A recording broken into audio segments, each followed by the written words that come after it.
Hello and welcome to another video. If you're new here, welcome. My name is Kate. I'm so happy that you're here spending a few minutes of your time with me today.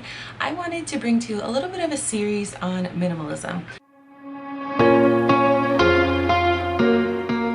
I was recently encouraged by a family that was here visiting us, observing our house and commenting on the minimal way that we choose to live. Quickly, to get into this, about maybe 6 years ago now, God really started convicting me about consumerism and about how much stuff I was bringing into my home and how I was being a mom I didn't want to be, because I was constantly nagging at my kids. I was overwhelmed. There was just too much stuff to manage. There's way too much inventory in our house to manage. And simplifying that and just constantly maintaining that has been a journey, but it has been something that has helped my mental health as a mom and has just helped me be more intentional with my kids. So I wanted to share that with you today. And the biggest area that stressed me out was toys. But another area was my kids' clothes. I was never able to get on top of the laundry mountain that was just constantly growing and just never seemed to be shrinking. So I don't know if you're here because you're searching for decluttering ideas for your kids, or you too have a laundry mountain that you can't seem to get on top of. But I have some really great tips for you to help you in this area. So first, decluttering anything but your kids' clothes is not about having a certain number, although we are going to talk about a number, but it's not about having a certain number or a certain organization system. Those things certainly help, but it's really a means to ending overwhelm and stress in your life, because you're minimizing things. You're making your load lighter. It eliminates frustration, irritation, and it adds some ease into your, not only your morning routine, but your laundry routine as well. More clothes mean more piles, more to manage. I talk a lot about stewardship here on the blog throughout my videos and with my kids in everyday life. If we can't manage it, it's too much and something has to be done. This is one of the golden rules in our home, and it's how we stay on top of the clutter. So first up, I want you to gather all of their clothes. Take everything out of their closet, their dressers, anywhere you store their clothes. I want you to wash it all, okay? This might take you a whole day. Set aside a day to do this, or a good chunk of the morning or afternoon. Or maybe after they've gone to bed, but gather all of their clothes. You want to see and touch everything that they have. And I like to start with the number 7. Now, this number may look a little bit different for your family. You may be able to do less, you may want to do more. 7 tops, 7 bottoms, and then if you have girls who like to wear dresses, aim for 2 to 3 dresses.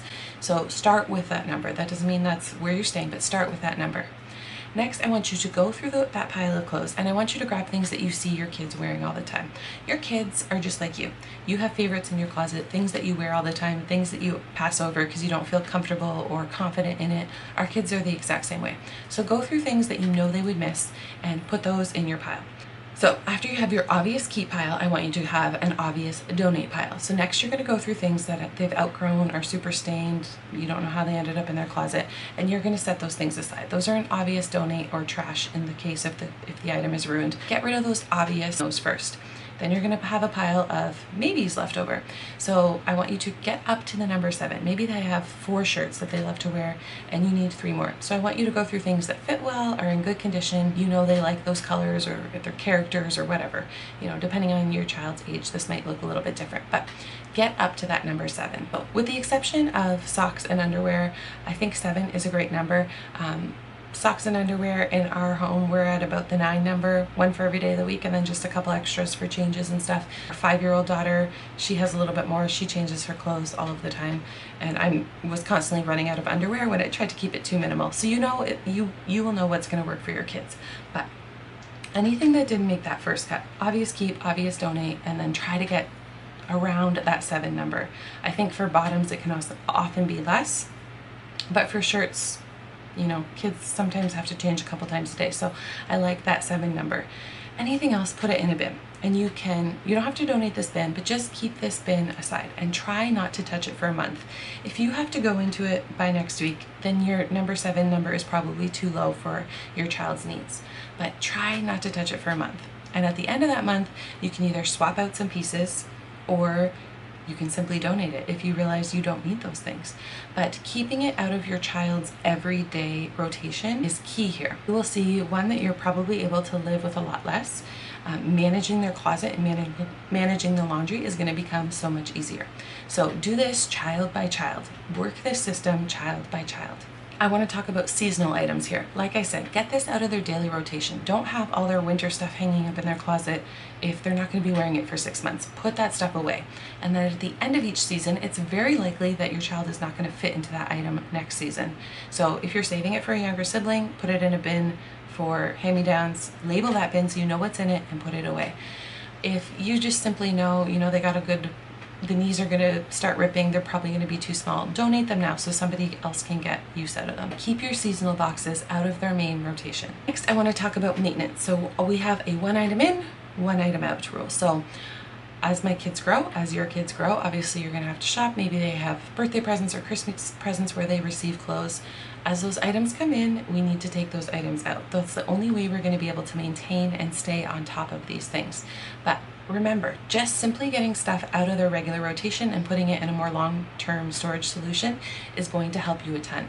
I think you will be blown away how much easier your laundry system becomes, how much easier your mornings come, how much ease you're going to be able to bring into these two things. So try this, let me know if it helps you, leave a comment down below, subscribe if you're new here, I would love to have you, and share this video with another mom that might be struggling with a laundry mountain. I would appreciate that so very much. I love to bring together this community of like-minded mamas, or mamas who are feeling overwhelmed and just really searching for some change. If you want more, you can sign up for the waiting list for my course. I am releasing a course called Faithful and Free Motherhood. It is a very comprehensive course, how to bring your faith and your motherhood together, how to implement systems and structures. We talk about decluttering, minimalism, we talk about your faith life, we talk about focusing on what matters, we talk about finding your purpose, all of these things. It is a super comprehensive course, and I would love for you to be on the wait list for that. It is releasing in April. I will leave that link down below. Thank you guys so much for being here. I love you guys all very much, and I will see you on the next video. Bye.